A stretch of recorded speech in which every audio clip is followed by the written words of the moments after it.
along the way. Nice Hello. addition. So, what a fun Masters. It felt really long. I think it's because of how popular Control has been. Basically, everybody had a Wisdom Dominion of some kind. That round one. That hour and 15-minute round. There was that, too. Can you imagine that somebody kept going after Holiol flagged already? I thought it was a bug or something. Yeah. But So anyways, whatever. it seems like you just picked the 3 best decks that were out there? Well, I did. I tried something a bit different this time. Basically, this is the lineup I played 2 months ago.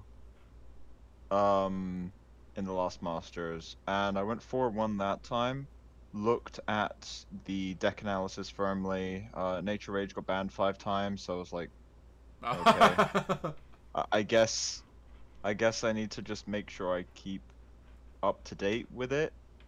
Wisdom Dominion didn't lose once, and I lost all my games with Order Rage.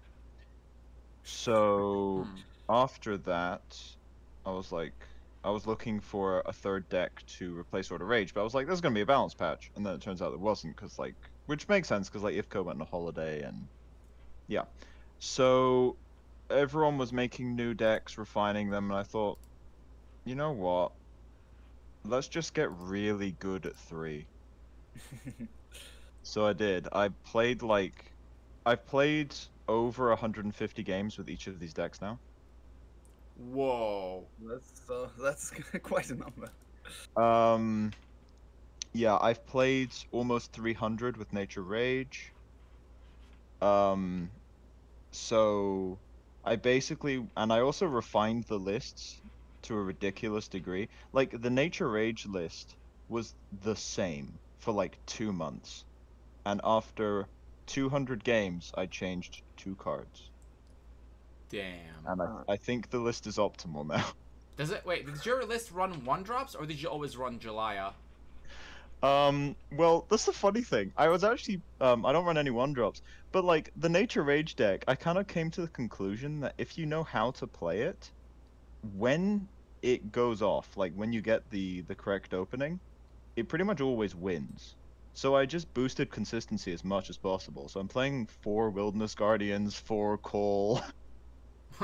Well, yeah, if you're not playing 1-drops, I would expect 4 calls. Because that's your 1-drop, basically. 3 Elf Champion. Now, I used to play 1.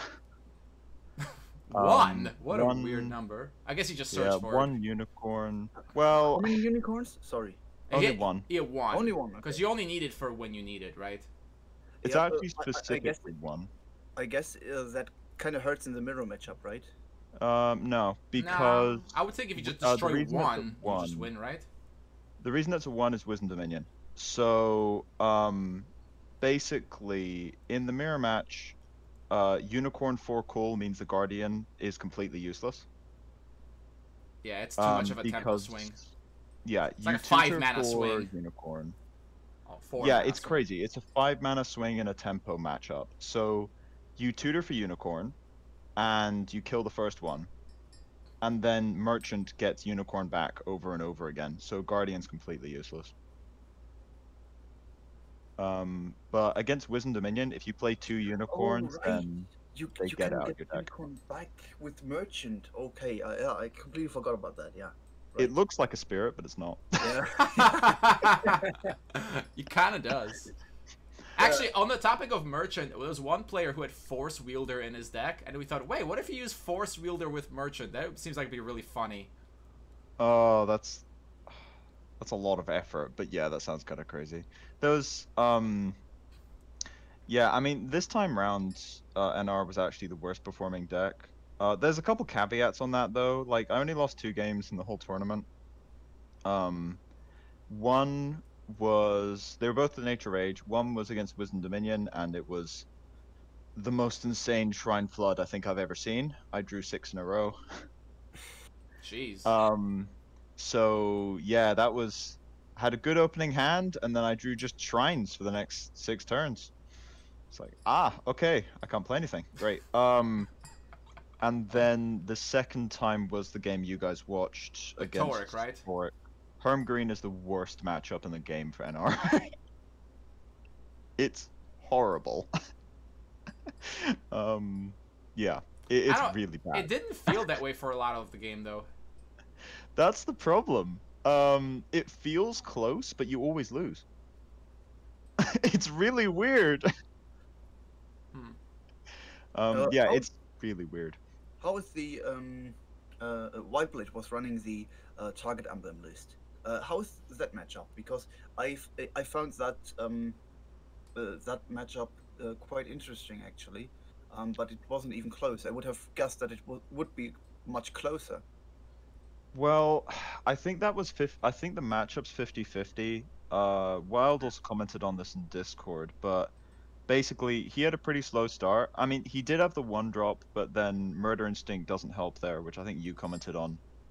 Yeah, yeah, right. And the main thing was he played Merchant and backrowed it, and I just thought, I don't care, I'm just gonna kill you in 2 turns.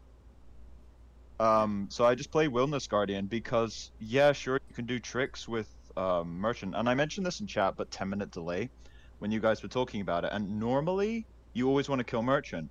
But the thing is, I don't really care if he uses 1 mana to get a 1-drop out of his yard, because he has 7 cards, and the game's going to end before he plays any of them. It's all tempo. Yeah, So I can see he that. was dead. Yeah. But yeah, the NR, like, NR is a weird deck to play. It works quite well with my playstyle, which meant a lot of the weird nuances with it are quite intuitive for me, although it did take me a long time to actually get all the matchups down, because the hardest thing with that deck is mulliganing. Mulliganing for the correct cards and knowing when to play Call of Yalaya for what is what really messes with people. Like, a good example is Basic Alexa, the hero. Should be a hard counter to NR because of the hero power, but in practice it's the reverse.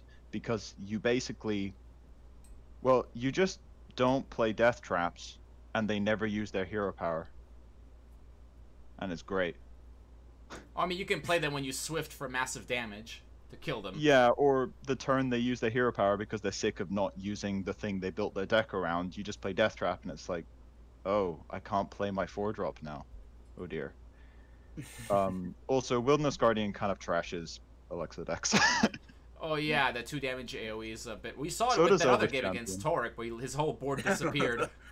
Oh, that was brutal. That was bizarre. That was a weird game to play because I was like, oh, he's playing Overwhelming Forces, and then I was just sitting there going, I don't think it matters.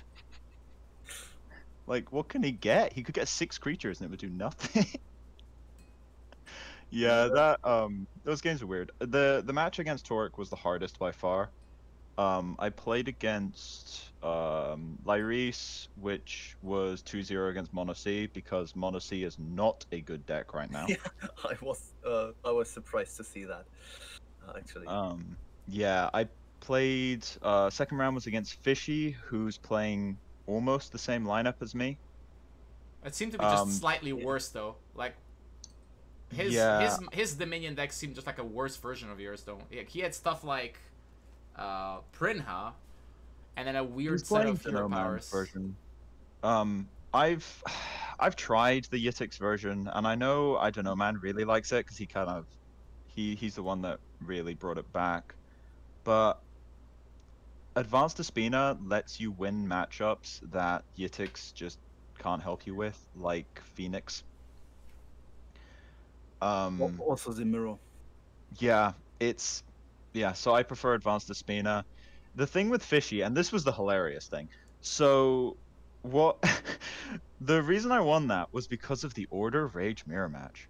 Now, for those of you who don't play Order Rage, the Order Rage mirror match is is like the sacrifice you have to pay for playing that deck. It is the worst mirror in the game by like it's actually not close. Like the 1-turn heal mirror is at least over in a reasonable amount of time. Like Order Rage. Okay, so basically, if both players know how to play the matchup, it always goes for 55 turns where you just play Reincarnation Spear over and over and over again until someone times out. Exciting. This has happened multiple times. And when I played against him, he was playing slower than me, which meant now the version I'm playing is also more threat dense. But here's how this game went, because I don't think you actually spec'd it. First 5 turns, I Divine Offering'd every spell in my hand because I expected he was playing Exorcism and I'm not. And Exorcism draws a card, but then that's 1 card out of his 60 that didn't do anything. So he Exorcismed, I had no spells, he's down a card. It's great. And then he was playing slower than me, so he was going to time out, but I managed to kill him with Burn instead.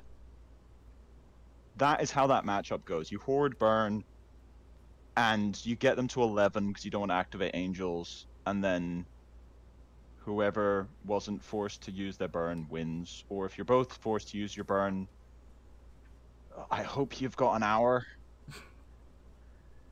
Yeah, OR mirrors are stupid. They're really dumb. But anyway, so yeah, so that was fishy. Then I played against Wildblade. Basically, it was a bit of a lineup loss on his part, to be honest. Essentially, he had. I still don't know what his Nature Rage list is like. I know you guys wanted to watch it, and I never got to see it either. I don't think it is Nature Rage. I can't see it It's work. not. Like, because he can't be playing merchants in it, right? That's Yeah, all right. Target Emblems. Fuss was saying it was demons, which I think is more likely. Whoa, really? I don't know. It's a Neva. What else is it Yeah. gonna be? It's a gas. But I mean, it could be. Yeah. Like, I mean, yeah, because there's no way you can get that to work. I can't see it work either. Could be elves. It could be. But anyway, so yeah, so I played against Wild. Basically, he had to beat a 50-50 matchup twice, which is unlikely. So yeah, he got a bit matchup screwed there. Played against Torek was a similar situation once I realized that the Slaves deck couldn't beat like Wilderness Guardian. But the Wisdom Dominion Slaves matchup was really hard because his start in that game was crazy. Oh yeah, he like I thought he was gonna have 20 creatures at some point. Like mine was good, but his I don't think you could get a better start than he had actually. It was insane. It was like 3 creatures by turn 2, 5 by turn 3 or something. It was growing quickly. Yeah, that was nuts. I had to do some weird plays in that with Selena in particular just to reduce total damage output.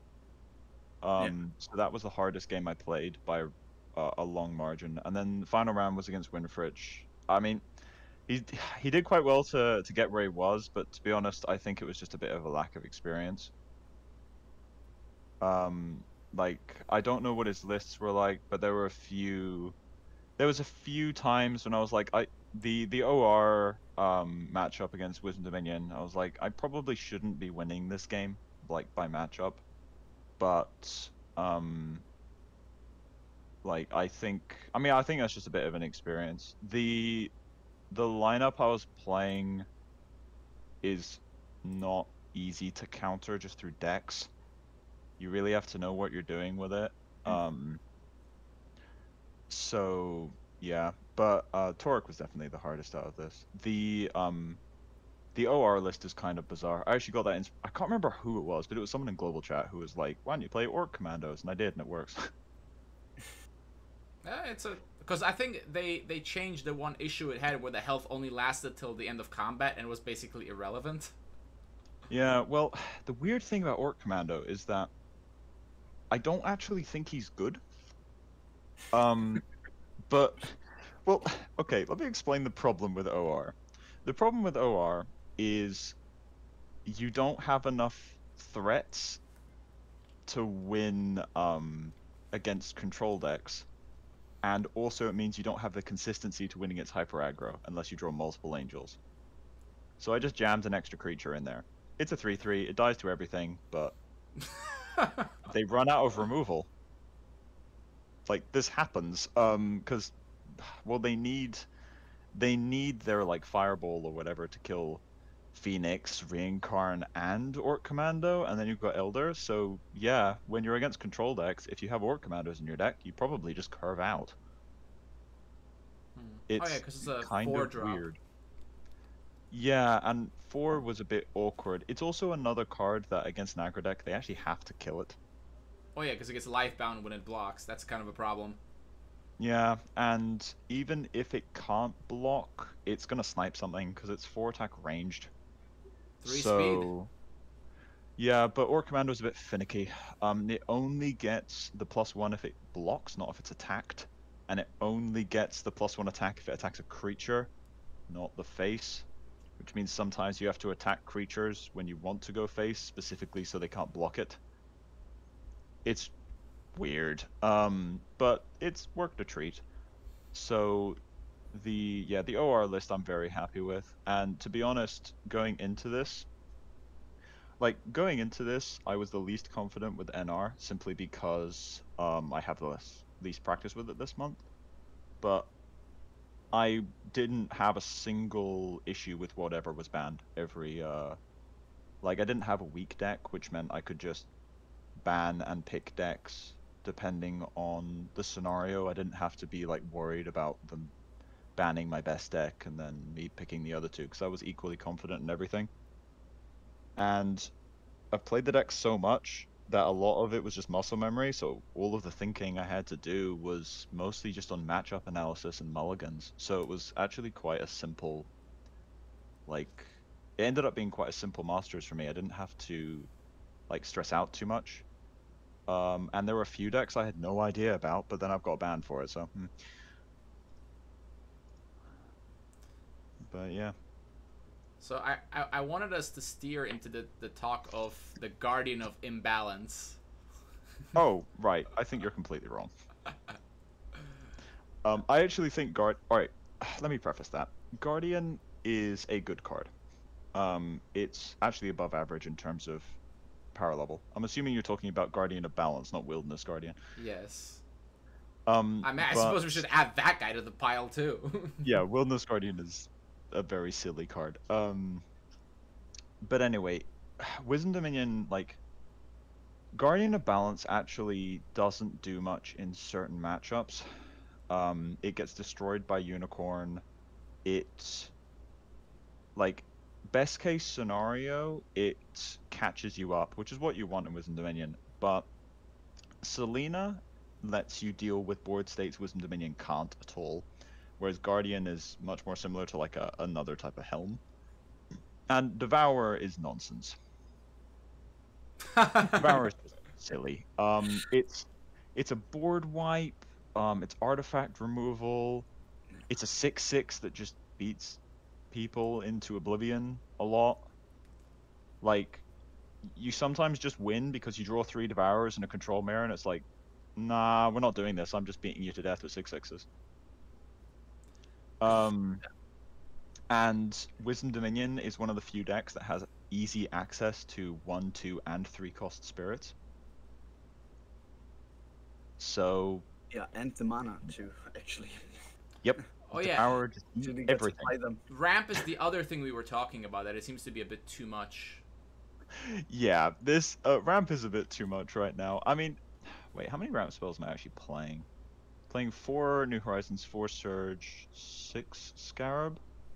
Horizons is the strongest of them by far because it also doesn't cost you a card, whereas the other ones do, simply because going up levels would cost you cards anyway. And it also fixes. Scarab is probably... okay, I can say definitively, Scarab is the worst of the 3 ramp spells. It's just the fact that you get to play more than 8. Yep. Yes.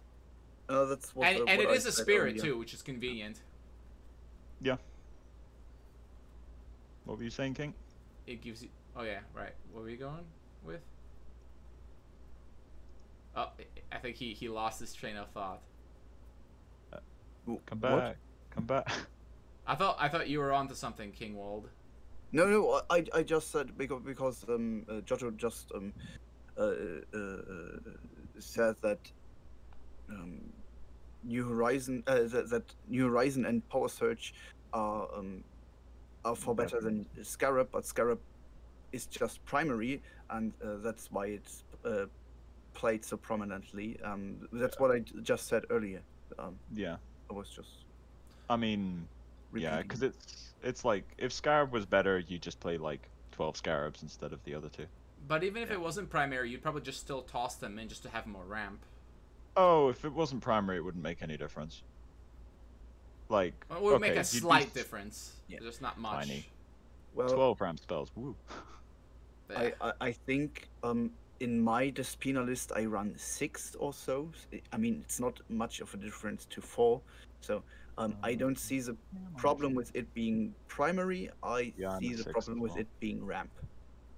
Yeah, I'm at 6 as well, and this is unfortunate because like Scarab's annoying because as a card, it is balanced.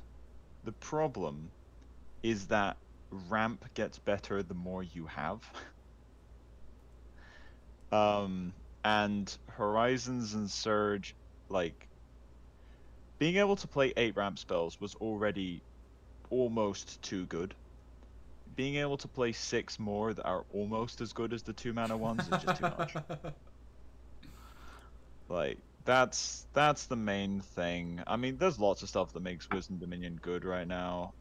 Soul Shepherd's kind of nice. I don't think it's too strong by any means whatsoever. It's like it's an extra late game threat, which is kind of nice to have, but like it's the other stuff that makes Wisdom Dominion Yes, crazy. definitely. If you had less ramp, would you be able to even fit it? Because you might have to focus more on anti-aggression, where you can't just ramp up into ridiculousness. I mean, maybe, but you'd also have extra slots in your deck 'cause you're playing less ramp.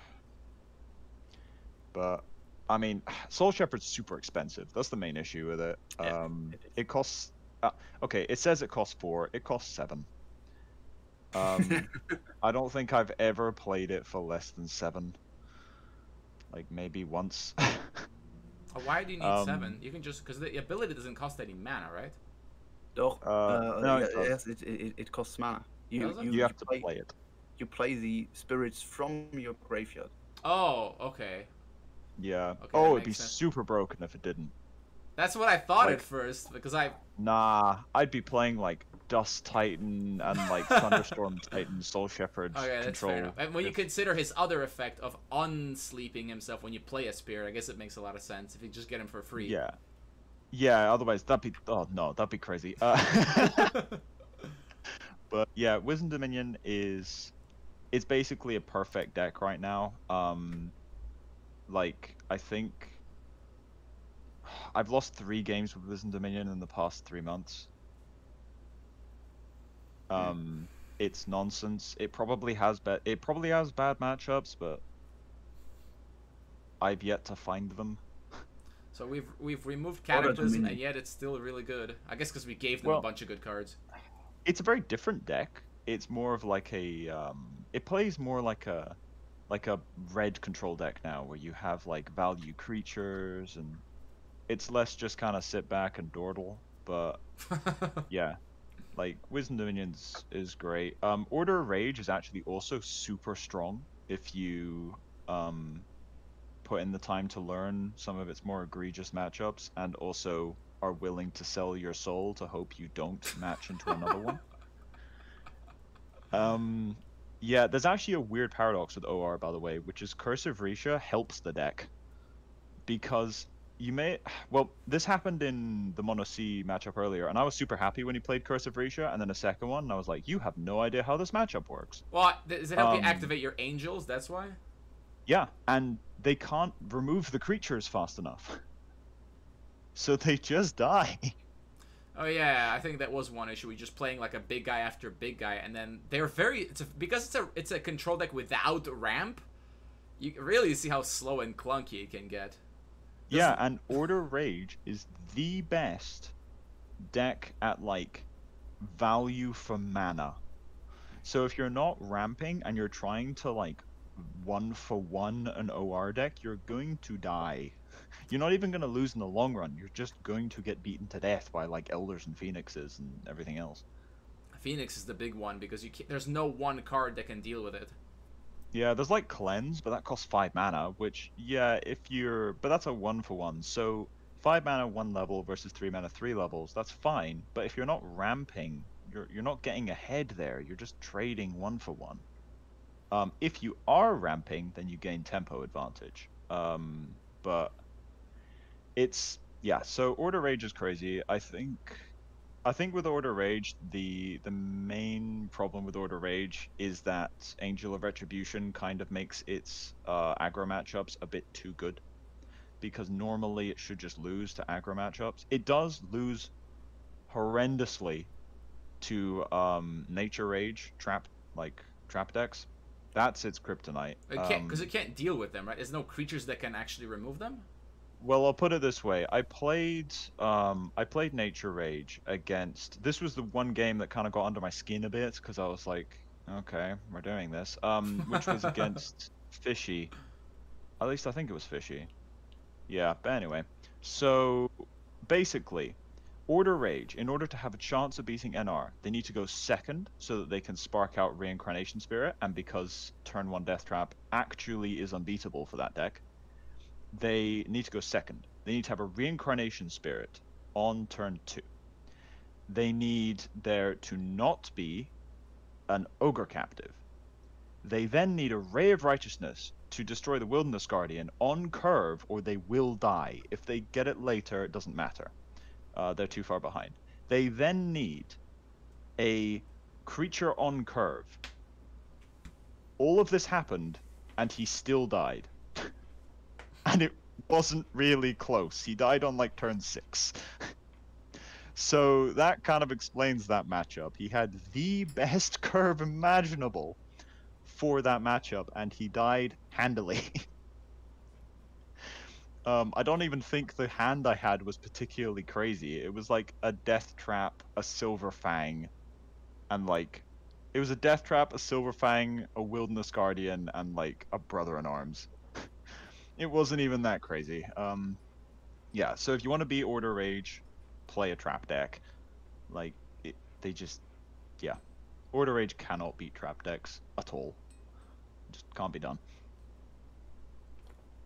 And NR, I don't know, play Herm Green or hope they make a bunch of mistakes because I keep being reminded that no one else can seem to get this deck to win anything. Seems like Summoner Druid is allowing some disgusting plays with it. Yeah, Summoner, it's a lot of the old defenders, like, Trap shows up every so often because it's a good card. Summoner Druid is amazing. Merchant, Wilderness Guardian is the reason that deck is so powerful. It's because Merchant's like a 4-mana 7/7 basically. If you get a captive. That's I didn't get the trap block off at all this tournament. I was actually kind of surprised. I think it's because they're all control decks, so they can get out of it, but the trap block is you play Wilderness Guardian, you then play Merchant of Souls, you get a trap back, and then you ping yourself with the Wilderness Guardian. And just loop it. That's cute. Yeah, so basically they can either kill the trap and then it comes back. They can kill the Wilderness Guardian, but then you still have a Merchant and a trap. Or they can kill the Merchant and then you activate the Wilderness Guardian and they die. So like, yeah, that's that situation, that trap lock is one of the reasons why like Mono C and like a lot of the slower mid-rangey decks can't really beat NR because if they don't have Ray of Righteousness or Unicorn or something, they can't get out of the lock. Like Unicorn's one of the only ways out of it because that kills the trap and the Guardian for 2 mana, so you're way ahead. But if you're not playing Unicorn and they get to that point, you're probably dead. And yeah, Guardian and Merchant are... There's a lot of good cards in this deck, but that's true for any top tier deck. But the 2 cards that really make it tick are Wilderness Guardian and Merchant of Souls, in my opinion.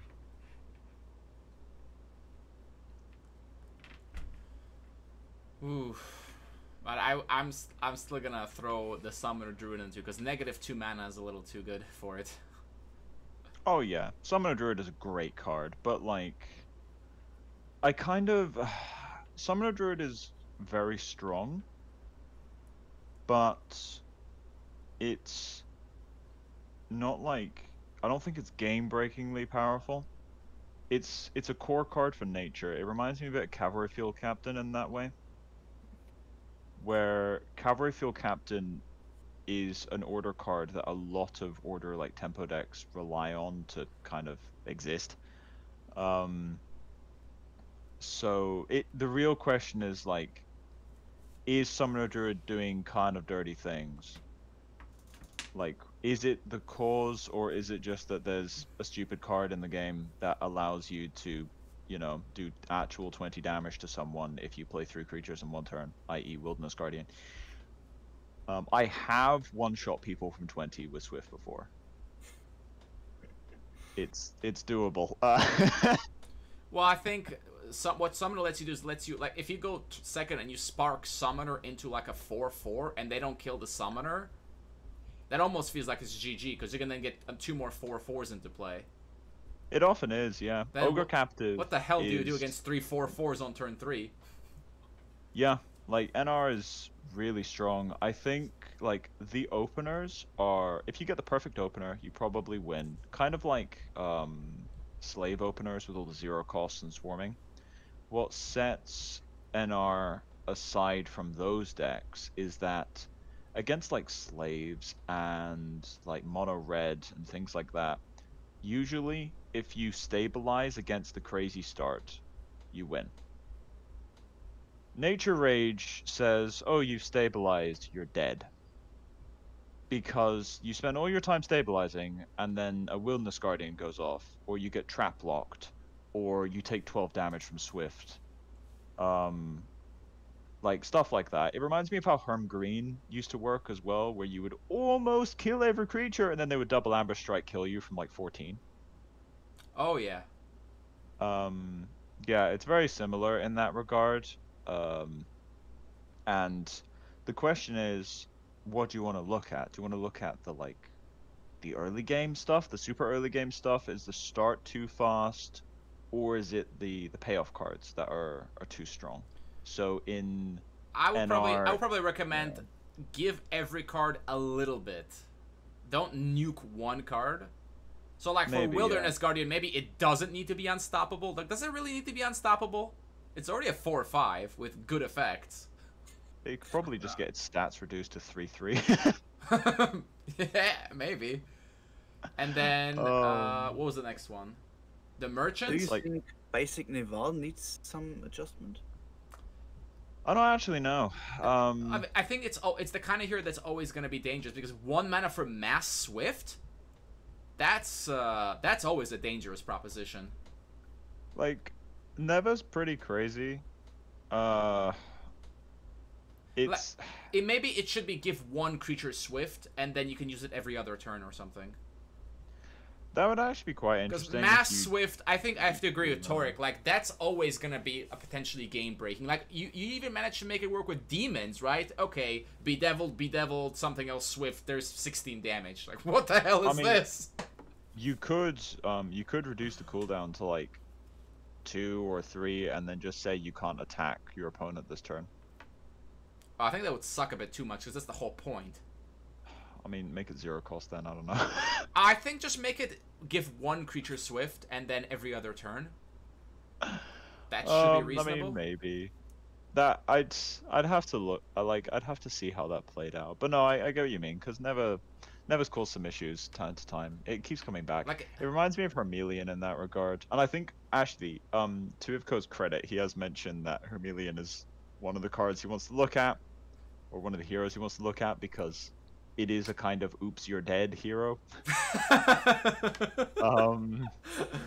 Yeah, double attack, like double strike is, yeah, I mean, you remember with the shooting sprouts hitting for like 24 damage or something? Yep, I played a lot of Herm Green. The only reason I don't play it now is because the lineup works better now.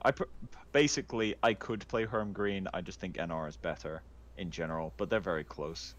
But yeah, like Hermelion, the reason I call it the oops you're dead is because often the Hermelion lethals, like with Neva, you can usually spot your own lethals fairly fast. With Hermelion, it's like, okay, I could remove his board, and then you look at your hand and go, wait a sec, He's at 22. Yeah, he's dead. And this happens. This happens quite a lot. Yeah, but at the 'cause, same yeah, time, like, symbol. there are cards that like there's some easy counters. Like Pacify is just like a dead counter, basically, right? Yeah, it is, but So like it doesn't feel as gross as like Neva play 5 creatures and you just can't do anything, right? Because if it's yeah, just but one the Neva attacker, stuff costs a lot more mana. Because you have to play all those creatures as well. Like with Summoner, you can sometimes do some disgusting stuff, but what I mean is they're in roughly the same like ballpark. I also would like Hermelion to not cost double order because that just feels weird to me. It feels weird. It also is completely pointless because people just color switch with the shrine anyway, so it doesn't matter. 'Cause, I mean, would It's you like just maybe want third level to would change help, his power actually. or just like rework him to be less like the boomstick? third level. Wait, third I feel level? like What are you a talking third about? level. I mean, if he was 3 levels, what would happen is no one would ever play him until some mono corruption player would be like, "Yeah, okay, I'll go Chameleon." Well, it is Hermelion is played with priests, so you go 3 levels anyway, so why not? That's true. I don't know. That feels like just deferring the issue, to be honest. That's like we just need to wait until priests get like a buffing card, and then oh great, we're back. I don't know. I think all of those heroes that like cycle heroes are supposed to be 2 levels. Oh, And the middle I know heroes, you that mean? like the like Hermelion, Kayanu, Oh yeah, Coronis. the middle guys.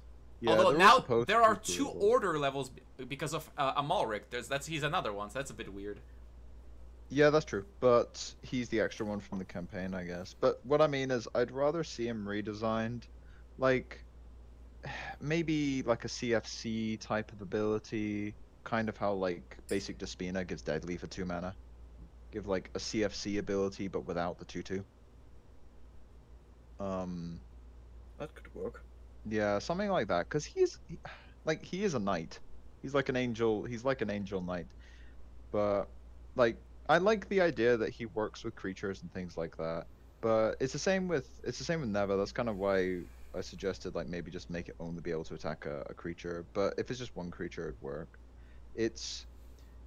You get hero powers that are quite volatile.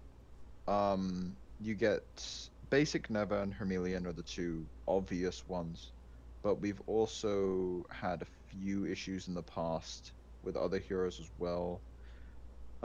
Like Amon, the chicken hero, as I like to call him, is another interesting one. The what? The chicken hero, because he's only ever used to play chickens. Oh, the play any card in corruption for 1 more mana. What's his actual title? Lord Amon the Lord Amon of the Corruption. Amon the something. Yeah, I forget those guys. Yeah. Lord of Corruption. Lord of Chickens. Might as well be may as well just see Colonel Sanders. Yeah. Oh, I need to name that. Oh, we can name that deck KFC now. You've done a good thing. But Sure. yeah. So there's a lot of hero powers that are kind of volatile. The real question is where we're going from here, because there's probably going to be quite a big balance patch soonish, would be my assumption. And I think quite a few decks are going to get hit. I would be shocked if any of the 3 decks I played today aren't nerfed. I think that I think Wisdom Dominion is the strongest of the 3, but I think the difference between them is almost negligible. What would you do about Order Rage? Like, what's your main complaint there? The Angel? Oh, That's interesting. Probably the Angel. Yeah. Like, just make the Angel 3 mana. That's reasonable. Yeah. The problem is that like these kinds of Phoenix decks are supposed to be weak to 2 things: Helm, but Dragonfire, which you can also look at Dragonfire and make it like 4 mana or something. But anyway, Helm, spells, which Ray of Righteousness deals with, and aggro decks because they just get under the Phoenix, and Angel of Retribution deals with the aggro. So it's like it's a deck that, like, it only really has two weaknesses right now. One of them's very specific, it's the Death Trap thing, and the other one's like snakes. Like a deck which, to be honest, I don't really think should exist. Like that. I still think Snake is the worst designed card in the game. Well, I But think anyway, I don't know. I don't really think it is. It's just it's a really curious case of the way it works with parallel evolution. yeah, but like, what is it supposed to do? Is it supposed to like fuel your own reanimate stuff? I mean, okay. Yeah, I've gone on a tirade. It's a against defensive Snake as well. trick. It's a defensive card that's supposed to exactly what you said. But then when you give it to your opponent, well, that sucks. It's also really weird from a design perspective. I remember talking about this when it came out, but all of it, the cycle, the subordinates, they're all wisdom creatures that gain an alternate ability with the cycle. Why does a wisdom creature decay cards without you having a corruption level? Yeah, It's the only wisdom card in the game that decays cards. that's true. A simple fix is just, first of all, just make it optional, and that solves the problem. Like, you don't have to mill. Boom. 'Cause, Done. like, it would also mean it would actually see more play because a lot more wisdom decks would go like, hey, I don't want to mill myself, but I do want a 1/3 deadly. Oh, yeah, with 3 speed. Oh yeah, it's great. Like, Wisdom Corruption would probably be a very nice deck again if that was changed, because Wisdom Corruption doesn't play Void Touch Subordinate because they mill themselves to death. Yeah, actually, it's very surprising that you would make a card like that, and why wouldn't it be optional, right? Like, Yeah, and that kind of solves the bizarre. snake problem, the snake deck instantly, because it's useless now Yeah, for and that purpose. it's. I mean, I've ragged against one turn heal a lot, but I think Snakes is actually more miserable to play against. I mean, I'm still gonna keep ragging on one turn heal because I think it's just completely like anticlimactic, and I think it's just one turn heal's been around for so long at this point, it's almost a meme. Oh my god. But yeah. I would miss it if it was gone. oh, I wouldn't even No. remember that such a thing existed. But at the same time, I think Word of Grace is a bit of the victim here because it's a kind of card that shouldn't be a problem. It shouldn't be. It also got nerfed. Yeah, it used Word to of heal, what, Grace 2 got for every nerfed. order level? What is this? Yeah, it's. And, like, okay. For anyone that's just like, oh, it's Jotto, he hates these decks. I've played more Chalice of Yunks than anyone else in the game. Or Like, I think Lucy wants to have a word with you. I mean, maybe, but like, this is the Mono Dominion person who was like, yeah, I'm gonna play Chalice of Yunks for 6 months until someone nerfs this deck. But all we're And really circling around to is the 40 life win condition being instant and unanswerable. Yeah, Like, pretty it much. just There's happens, and you can't do anything There's about also it. with priests. I know a lot of people talk about priests as like, oh, it's the good version of the 40 life con. I actually hate the fact that you can't play against priests with a creature deck. I wouldn't call normally. it good. It just may be better, not good. Because it just, another way of phrasing this, and this is like, imagine It's like it's less if shit. imagine if priests had effects where every time they attacked something, they dealt damage to your opponent. Oh, that would be Because pretty that nice. is basically what Yeah, Lifebound is. in it's true. priests. In a sense, yeah, it's like a reverse burn. Like, it's unblockable damage. And it results in really stupid situations when you're in like a close game, and then your opponent's like 2/2 has attacked twice and they drew triple Word of Grace, and it's like, oh, I guess the game's over. Yeah, I've been saying this for a long time. 40 life win. Same. I mean, if it has to exist, fine, but it should be more like if you can carry 40 life for like, first of all, the life cap should be 40. That's the first thing. And then if you're at 40, yeah. and if you can keep it for a turn, then you win. I actually wouldn't mind that. Then Maybe you're it should be a skill shrine. Maybe Order. Order could use some good skill shrines, in my opinion. Just give them another like win a conditions Triangelica different. type card. that instantly wins if you have 40 life. But no, because again, oh yeah, you have to start the turn with it. Because the point is that you can't reach 40 and instantly win. That's what I have a problem with. If you made it cost like 6 mana to activate or something. Okay, so you have to have full mana to play it, almost. Basically, I mean that's what makes Triangelica balanced. Like, imagine if Triangelica was automatic and didn't cost anything. Well, like as soon as you put a third angel into play, that would be absolutely stupid. Like imagine if there was just a win condition in the game where if you have 4 angels, the game ends. Like, not even 3. 3 is quite easy, but 4, like, you think 4 is hard? No. No, if you don't have to pay the 5 mana for Triangelica, it's not that hard. No, it's not. And that's a similar situation with the 40 life gain win condition, is that alternate win cons. 40 life is super easy. Triangelica costs so much mana. The Grand Reunion win condition is so rare that I forget it exists. Same thing. I swear to God. Like, if you could put a board state with Grand Reunion, it wouldn't even occur to me just to check the creature types. It does happen. It happened once in this Masters, apparently. Oh, I know it happens, because we've seen it happen, and I thought, wait, what just happened? Oh, right, the Grand Reunion is a thing. Everyone forgets that text, because that's not why you play the card. But yeah, so I'm kind of looking forward to it. I will admit, I've actually enjoyed the last 3 months or so, because we've had a lot more time with the current balance. So there's been a lot of decks being developed, and in my case, like, I played a lot of different decks.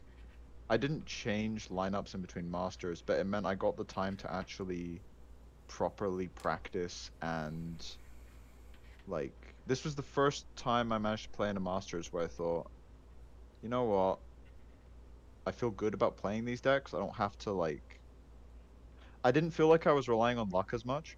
Like, obviously it's a card game, but when you're not comfortable with a deck, there's always that kind of feeling in the back of your spine where it's like, oh god, let's I get lucky. Draw well.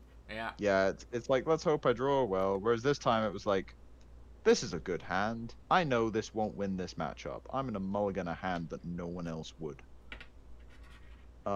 Which I did a few times today with NR in particular, because that deck is, fast decks are very punishing. Because you don't have the turns to, like, draw your way out of bad openers. But there are, like, I mulliganed a few hands today that were like a perfect curve, simply because I know in that matchup, that specific deck can probably deal with that curve, that specific curve. So it's just, and the fact that I don't have to stress out about it, and it's like, oh, what are the chances? Because I know, because I've played the deck a lot. So that was actually a nice feeling. It's been pretty much the first time in Spellweaver I've had that. Like, maybe aside from Masters 5 or something. The one where everyone played the same lineup in top 5. Where it was like all the same exact 3 decks. But anyway, that was like the last time. But it's a nice feeling. But yeah, that's pretty much my my thoughts on this Masters. It's been a fun one. I got to see a lot of nice decks, and it was pretty low stress, to be honest. Yeah, I know the feeling. Ooh, all right. I think we had a nice coverage here. I do almost like wouldn't want to do like a whole separate one of these just to talk about balance with a couple other people, because I feel like there's a lot of things that a lot of people would like to change. And I mean, I've made a few of these videos before, but just to get other people's input, because my vision doesn't always agree with everyone else's. Yeah, same. It's like, it's difficult to see things from other people's perspectives sometimes if you don't actually hear it. I don't know who's gonna do it though. Maybe we can bully Holyol into doing it. Let's get the Tholyol on. He's like isn't he basically like the general manager of Spellweaver or something like? At this point, yeah, I guess. Anyways, well, Kingwalt, thanks for coming along. You've been certainly a very nice sidekick, very good humor, good insight as well. So everything I could possibly hope for. Thank you. And I don't know who it'll be next time, but whoever it is, it'll be good times. We'll see you guys in 2 months, or maybe sooner if something else similar happens. Take care, everybody.